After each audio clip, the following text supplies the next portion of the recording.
सोमाय इदन्नमम ॐ प्रजापतये स्वाहा इदं प्रजापतये इदन्नमम ॐ इन्द्राय स्वाहा इदं इन्द्रये इदन्नमम ॐ सुरभ्यै स्वाहा इदं सुरभ्यै इदन्नमम ॐ सरस्वत्यै स्वाहा इदं सरस्वत्यै इदन्नमम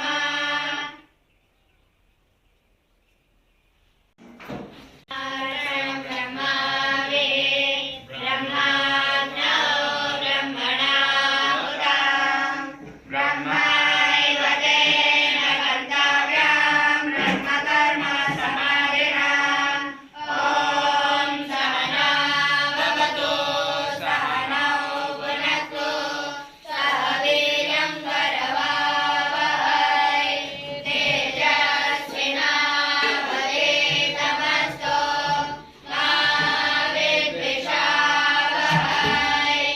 ॐ शान्ति शान्ति शान्तिः ॐ प्राणाय स्वाहा ॐ अपानाय स्वाहा ॐ समानाय स्वाहा ॐ उदानाय स्वाहा ॐ ज्ञानाय स्वाहा अन्नपूर्णे सदापूर्णे शङ्कर प्राणवल्लभे ज्ञानवैराग्यसिद्ध्यर्थं भिक्षं देहि च पार्वती माता च पार्वती देवी पिता देवो महेश्वरः बान्धवः शिवभक्तश्च स्वदेशो भुवनत्रयम्। सर, जैसे कि आपसे वार्तालाप चल रही थी, आपके पास यहाँ एक गुरुकुल भी है जिसमें पूरे ऑल ओवर इंडिया से काफ़ी बच्चे भी यहाँ रहते हैं। तो ये आज के युवा पीढ़ी में गुरुकुल पद्धति क्या है, क्या कॉन्सेप्ट है, कैसे पढ़ाई होती है, कैसे बच्चों को रख रखाव होता है, जो अपना पुराना ऋषि मुनियों का टाइम था उस हिसाब से पढ़ाई करते हैं, उसके बारे में थोड़ा सा आप बताने की कोशिश कीजिए सर। प्राचीन भारत की जो शिक्षा पद्धति है जिसको हम गुरुकुल पद्धति कहते हैं, वो एक आदर्श शिक्षा व्यवस्था है जी। गुरुकुल पे बच्चे 7 साल यहाँ रहते हैं जी। 8 साल से लेकर 12 साल की उम्र तक इसका प्रवेश होता है जी। और उसके बाद 7 साल का यहाँ का पूरा कोर्स है जी। वेद, उपनिषद, गीता, आयुर्वेद, पंचगव्य, जी। विभिन्न कलाएं, जी। कंप्यूटर, इंग्लिश, ये सारे विषयों को लेकर यहाँ पर पढ़ाई होती है। 7 साल का पूरा कोर्स है। इसके बाद वो 40 प्रकार की प्रोडक्ट भी बनाना सीखते हैं, पंचगव्य की, आयुर्वेद एवं विभिन्न पद्धतियों से चिकित्सा भी सीखते हैं। यहाँ से जाने के बाद वो विभिन्न बोर्ड से एग्जाम देकर उनकी आगे की जो यात्रा है वो निश्चित करते हैं। 7 साल का हमारा यहाँ गुरुकुल का निवासी कोर्स है, बहनों और भाइयों दोनों के लिए है। किसी भी प्रकार की ज्ञाति, जाति, संप्रदाय, इसका कोई भेदभाव नहीं है। कोई भी व्यक्ति जो जिज्ञासु हो, माता पिता योग्य हो, बालक योग्य हो या बालिका योग्य हो, उसको यहाँ हम प्रवेश देते हैं। तो किस हिसाब से बच्चे यहाँ आते हैं? जैसे गरीब परिवार से आते हैं, फैमिली बैकग्राउंड कैसे रहता है, किस हिसाब से एडमिशन होता है, कितने बच्चों की स्ट्रेंथ होती है, कितना उनका एक सेशन होता है, फिर नया रिक्रूट होता है, उसके बारे में थोड़ा ओवरऑल स्ट्रक्चर के बारे में उसकी माहिती तो संस्कृतिगुरुकुलम.com वेबसाइट पर है। हाँ। सोम, बुध, शुक्र 3 दिन हम जूम मीटिंग पर भी मिलते हैं जी। उस पर भी बताते हैं। लेकिन साधारणता से 8 से 12 साल तक के पहले फॉर्म की एक व्यवस्था है। पहले व्यक्ति अपना फॉर्म भर देता है, मतलब अपने बेटी का, संबंधित का, किसी का भी जी। गूगल फॉर्म वेबसाइट पर उपलब्ध है संस्कृतिगुरुकुलम.com। उसके बाद हम उसको बुलाते हैं इंटरव्यू के लिए जी। इंटरव्यू में यदि पास होते हैं तो उसको यहाँ प्रवेश दिया जाता है। उसको भी 1 महीने में पहले ट्रायल पर रखा जाता है और वो फाइनल पास हो गए कि उसको 7 साल यहाँ पर रहना होता है। छुट्टियों में 2 बार, दीपावली पर और गर्मी में 2 ही बार घर पर जाना रहता है, बीच में घर जाने की मना होता है। और 7 साल यहाँ गुरु को समर्पित होकर यहाँ अध्ययन करना होता है। बाकी की माहिती संस्कृतिगुरुकुलम.com वेबसाइट पर है, फॉर्म भी वहां पर है, तो वो फॉर्म कोई भी व्यक्ति भरकर पूरी माहिती वहां से ले सकता है। कुछ विशेष छूट बैकग्राउंड जो अपना आदिवासी एरिया के बच्चे हैं उनके लिए कुछ ऐसा आपने यूनिकनेस है, कुछ ऐसा दे रखा है? वहां पर हमारा स्थानीय गुरुकुलम, लघु गुरुकुलम चलता है आदिवासी एरियाज में। हम्म। यहाँ पर ऐसा तो साधारणता से गुरुकुल जो होता है तो वही गुरुकुल उसी प्रकार का है। जो यहाँ एक ब्रेन है उसको हम तैयार करना चाहते हैं, लीडर तैयार करना चाहते हैं।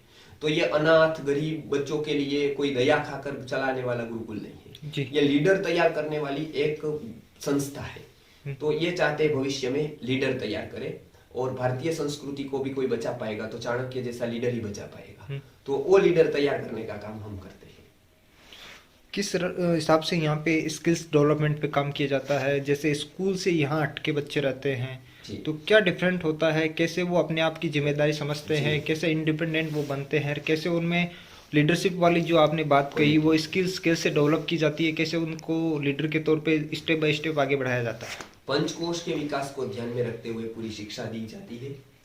पंचकोश की ऊपर हमारे पूरे वीडियोस, पूरा संशोधन है। बाल मनोविज्ञान को ध्यान में रखते हुए भी दी जाती है। तो ऐसे अनेक फैक्टर, बच्चे की क्या जिज्ञासा है, कौन सा विषय सीखना चाहता है, वो सब का ऑब्जर्वेशन होने के बाद हम उसको विषय पे आगे बढ़ाते हैं। तो इस तरह से जो बच्चे का जो विषय हो, उसमें विशेष रुचि हो, उसके अनुसार उसको हम आगे बढ़ाते हैं पढ़ने में। आपका टाइम ज़्यादा नहीं लेते, 1 मिनट और लेने की कोशिश करूँगा। इनका दिनचर्या की बात करें तो सुबह तक हमने देखा है, अभी आप भी देख रहे हैं सामने, बच्चों ने खाना खाने से पहले मंत्र गाते हैं, शाम को 6 बजे मंत्र होता है, रूटीन होता है। तो दिनचर्या की बात करें तो किस हिसाब से पूरे दिन क्लासेस रखती है? अल्टरनेट डेज इनकी एक्टिविटीज़ होती है, स्पोर्ट्स, अदर सेक्टर्स में जैसे औषधि का आपके पास, मेडिसिन का आपके पास आयुर्वेदिक ज्ञान है, तो उसके अंदर भी बच्चे जा रहे हैं, हर सेक्टर का उनको नॉलेज मिलता है, कैसे बताइए सर? सुबह उठकर, सुबह जल्दी 5 बजे उठना होता है जी।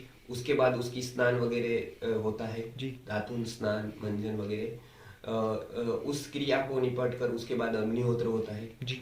उसके बाद विभिन्न सूत्रों का पाठ होता है, आयुर्वेद के सूत्र, व्याकरण के सूत्र, दर्शन के सूत्र। उसके बाद लगभग 7:30-8 बजे नाश्ता होता है, गाय का दूध होता है ताज़ा। उसके बाद फिर से उसका वर्ग होता है, तो दोपहर तक वो वर्ग चलते हैं, 11:30-12। फिर भोजन होता है, भोजन के बाद जो अपना कार्य होता है और वृक्षों को पानी वगैरह पिलाना और सब सफाई थोड़ी उसका होता है। फिर से वो 3 बजे से वर्क शुरू हो जाता है, 5 बजे थोड़ा सा खेल होता है, फिर से 6 बजे 6:30 बजे भोजन होकर फिर रात्रि सभा होती है, जिसमें व्यक्ति संस्कृत, हमारे बच्चे संस्कृत में वार्तालाप करते हैं, संस्कृत में अच्छी कहानियां कहते हैं और अनेक प्रकार की बातचीत सभा में होती है। और उसके बाद शयन होता है 9:30 बजे। तो एक पूरा का पूरा शेड्यूल टाइट, जैसे बच्चे को 24 घंटे विद्या के साथ उसको रहना मिले, आचार्यों से नया नया सीखने को मिले। तो पढ़ाई कोई 3-4 घंटे की नहीं होती है, पूरा जीवन यहाँ पढ़ाई में ही हो जाता है। तो जो स्कूल में सीखता है उसके 2 या 3 गुना यहाँ सीख जाता है। गुरुकुल पद्धति खत्म हो रही है, लुप्त हो रही है, इसको आप जैसे आगे बढ़ा रहे हो, कैसे ये आगे बढ़ सकती है? आपका भी, आपने, मैंने कैमरे से पीछे बात की, हर ऑल ओवर इंडिया में आपका डेवलप करने का एक मतलब हर स्टेट में, हर जिले में, तो ये कैसे आगे बढ़ सकती है? कैसे इस पे थोड़ा सा वर्क कर सकते हैं? पूरे भारत में 108 गुरुकुल खोलने का संकल्प है, जो आचार्य केंद्रित हो। जी। बराबर है। तो आचार्य केंद्रित गुरुकुल खोलने का संकल्प है, उसके लिए आचार्य निर्माण करना है और वो आचार्य निर्माण करके हम उसमें आगे बढ़ेंगे। तो आचार्य निर्माण के लिए हम अलग अलग शिविरें करते हैं, आचार्य योग्य जो व्यक्ति है उसको इनवाइट करते हैं। तो इस तरह से हम उसको न्याय देते हैं, और आचार्य हो गया तो गुरुकुल पूरे के पूरे सक्सेस हो जाएंगे। आचार्य नहीं है तो गुरुकुल सक्सेस नहीं हो पाएगा। इसके लिए आचार्य को तैयार करना इस युग की चुनौती है, तो वो हम अभी कर रहे हैं। आचार्य निर्माण की शिविरें कर रहे हैं, आचार्यों को यहाँ सीखने के लिए बुला रहे हैं। तो विभिन्न प्रकार के वहाँ अलग अलग जगह पर सीखे हुए आचार्य भी यहाँ ट्रेनिंग लेने के लिए आते हैं।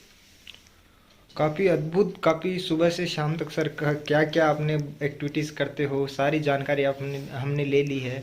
आप अपनी तरफ से कुछ युवा, देश के युवाओं के लिए कुछ मोटिवेशनल बातें, देश के बुजुर्गों के लिए, देश की महिलाओं के लिए, देश के जो युवा पीढ़ी के लोग हैं उनको कुछ अगर बात कहना चाहो तो ये मंच आपका है, और इसको फिर आपकी जो भी कुछ ज्ञानवर्धक बातें होगी वो बोल के इसको ख़त्म करने की कोशिश करेंगे सर। जी।